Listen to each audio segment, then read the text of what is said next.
マジで悲しい。本当に悔しいし、マジでがっかりだわ。偽物買わされました。タイに来てこんな気持ちになったの初めてだわ。現在はバンコクパタビコンマーケットにいます。はい、偽物の古着を買わされました。悲しい。いやね、なんか普通にそこのお店も好きだったし、これまでもたくさん買ってたから、今後もいい関係でいけたらなって思うようなお店で、なのになんか裏切られたっていう感じがすごいします。で、別にお店を具体的に言うつもりはありません。実際のところ本当は、偽物は買わされてはいないです。じゃあ何なのかっていうと、買わされたっていうなんかサムネタイトル詐欺してごめんなさいって感じではあるんですけど、20分30分ぐらい交渉して、最終的にお互い納得せず、相手の方がじゃあいいよみたいな感じで、終わったっていう感じではあります。詳しくお話しすると、最初僕が何個かピックしてチェックしてきました。そこのお店元から本物と偽物っていうのが結構混じり合ってるお店で、その辺は特に気にせず、僕もきっちりとね、時間かけて確かめて、買う買わないっていうのを決めて、これまでも買ってました。で、今回も同じようにやってます。で、ただ、一度 OK 出しました。 OK 出したんですけど、その後1時間ぐらいですね、同じお店の中で、他の商品を探してました。で、またやっぱり OK 出したけど、もう一回チェックしたいってことでチェックし直したら、そこの中に偽物が入ってたんです。ラコステのポロシャツの偽物が入ってました。偽物だったから、僕はこれはやっぱいらないから、お金を返してほしいって言ったら、そこのお店の人が、いやもうこれはレシートに打ち込んであるからもうダメだと、絶対に返金は許さない、そういうふうに言ってきました。ただここで言いたいのは、まだお金払ってないんですよ。お金払ってないのに絶対にそんなのは認めないみたいな感じで、それでもうずっとやり取りの掛け合いを 2,30 分しました。なんでそのお店がその頑なに、返金をしないかというと、元からタイ語で、表記としてここのお店は、偽物本物なんかいろいろ混ざってるから、自分の目で確かめて、買ってくださいっていう表記があったらしいんですよ。もちろん僕タイ語読めないのでそれはわからないんですけど、あるから、君は今一度 OK 出したんだからそれはもう認められないよみたいなっ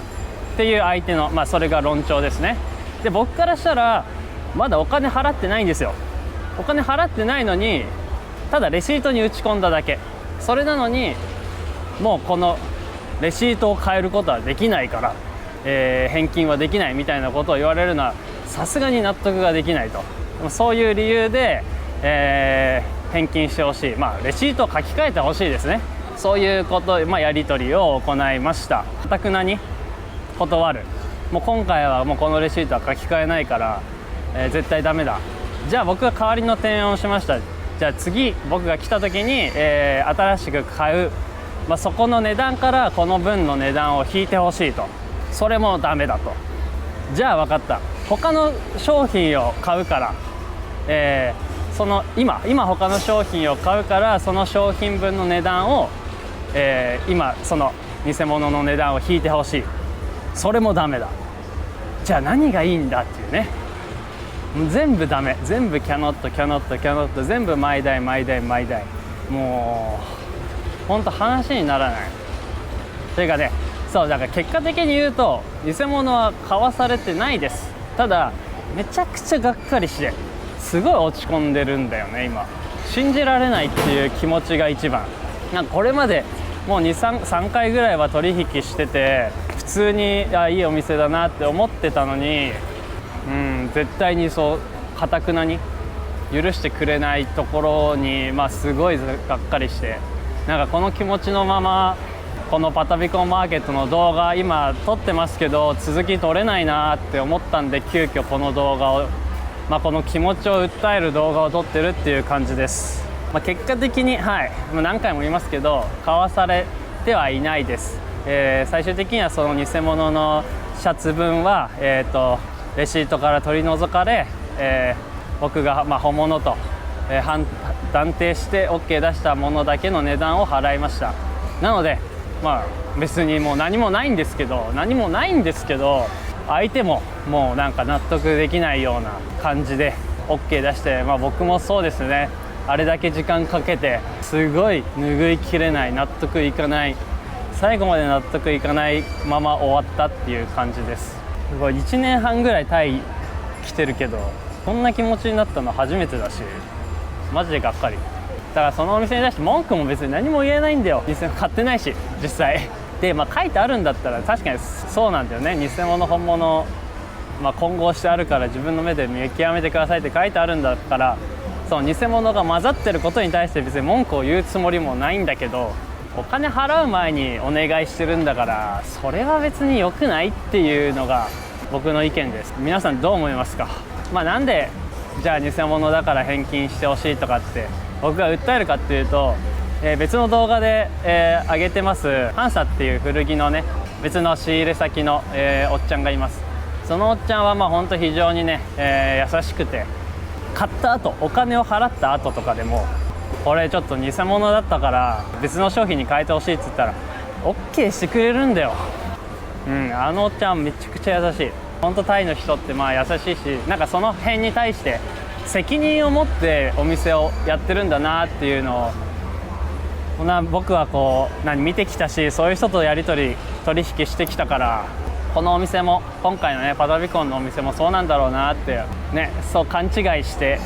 やってました。いろいろきついことも言っちゃったんだよねその時。だって金額で言うとトータルの本当10分の1以下、全部で20枚ぐらいあったうちの本当2枚だけを変えてほしいって言ったんですよ。それを絶対ダメだみたいな感じにされちゃって、あのお店の中でも僕が結構たくさん買ってきたお客さんの一人だと思うから、なんかこういうことされてもう僕二度と来ないよみたいなことも言っちゃったんだよね。二度と来なくなるけどそれでもいいのって、なんかそういう風に言っちゃったのもなんかちょっと今自分の中では気が引けてる部分でもある。とにかくなんか本当悲しい。でもちょっとね話してすっきりした部分はあるわ。